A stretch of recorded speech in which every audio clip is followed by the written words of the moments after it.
Good afternoon students.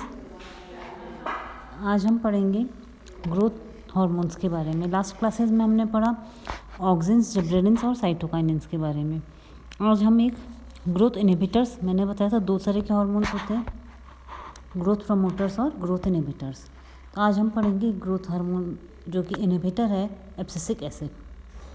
Abscisic acid growth को inhibit करता है, डोरमेंसी को प्रमोट करता है, स्टोमेटल क्लोजर को इनिशिएट करता है और सेल्स में स्ट्रेस के रेस्पॉन्स में बनता है। ये देखो, ये इसका है केमिकल फार्मूला।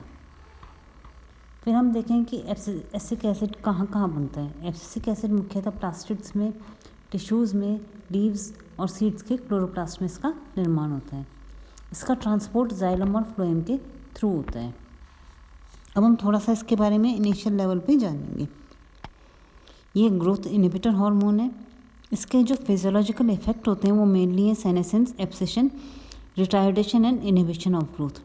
इसको सबसे पहले 1965 में फ्रेडरिक टी एडिकोट और उनको वर्कर्स ने कैलिफोर्निया में देखा था,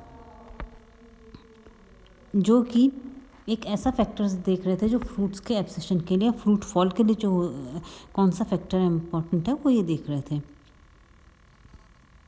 उन्होंने जब इस खोज की तो उसके रिज़ल्ट पे उन्होंने एक एक्टिव कंपाउंड ढूंढा जिसका नाम रखा एब्सिसिन 1 और दूसरा ढूंढा एब्सिसिन 2। एब्सिसिन 2 को बाद में ABA नाम दिया गया। उसी साल में 2 अलग रिसर्च ग्रुप से उन्होंने भी डिस्कवर किया एब्सिसिक एसिड। एक ग्रुप था वो फिलिप F. वर्डिंग था, वेल्स में। उन्होंने वो कंपाउंड्स ढूंढे जो कि वुडी प्लांट्स में डॉर्मेंसी बढ़ाते हैं। उन्होंने इनका नाम दिया डॉर्मेन।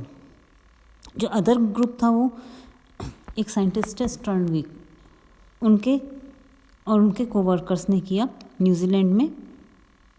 उन्होंने ये देखा कि एक कंपाउंड है वो फ्लावर्स एंड फ्रूट को, खासकर येलो ल्यूपिन नामक फ्लावर एंड फ्रूट में एब्सिशन को बढ़ाता है।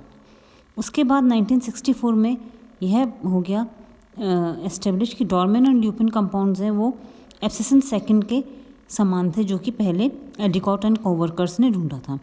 इसलिए इस कंपाउंड को एक कॉमन नेम दिया गया एब्सिसिक एसिड। तो ये हुई इसकी डिस्कवरी। अब हम इसका डिस्ट्रीब्यूशन देखें। ये पाया जाता है एंजियोस्पर्म में, जिम्नोस्पर्म में, टेरिडोफाइट्स में और मॉसेस में। लिवरवर्ट्स और थैलोफाइट्स में एब्सिसिक एसिड नहीं पाया जाता। इसकी बजाय उनमें एक दूसरा इनहिबिटर पाया जाता है इससे मिलता जुलता, ल्यूनेरिक एसिड। ABA होता है वो मुख्यतः लीव्स के क्लोरोप्लास्ट में बनता है। हालांकि इसका निर्माण और प्लांट में भी हो सकता है, पर ये मुख्यतः लीव्स के क्लोरोप्लास्ट में मिलता है। इसका निर्माण होता है मेबेलोनिक एसिड से आइसोप्रोनाइट पाथवे के थ्रू या फिर xanthophyls के ऑक्सीडेशन से। ABA का ट्रांसपोर्ट जो होता है वो जाइलम और फ्लोएम दोनों के थ्रू होता है, या पेरेन्काइमा सेल के बाहर और वेस्कुलर बंडल से भी हो सकता है।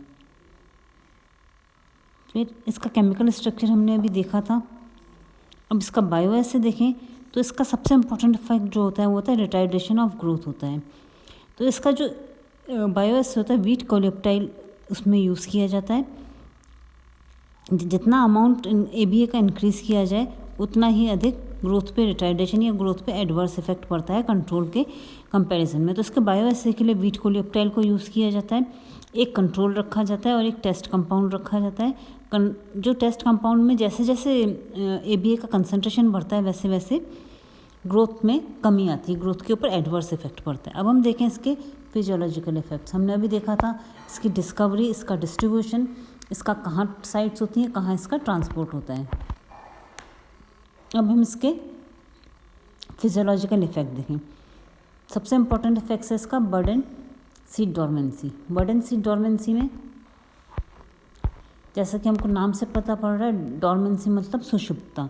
ये इसमें बड एंड सीड डॉर्मेंसी में एक बहुत इम्पोर्टेंट रोल प्ले करता है। इसका इफेक्ट सभी सेल्स पे एक समान होता है और वो होता है ग्रोथ इनहिबिशन। ABA का लेवल उन प्लांट्स में बहुत अधिक पाया जाता है जो कि डॉर्मेंसी पीरियड में हो। स्टडीज़ ने ये भी दिखाया गया है कि जो ये ABA लेवल जैसे ही कोई एनवायरनमेंट फैक्टर होते हैं जो कि डॉर्मेंसी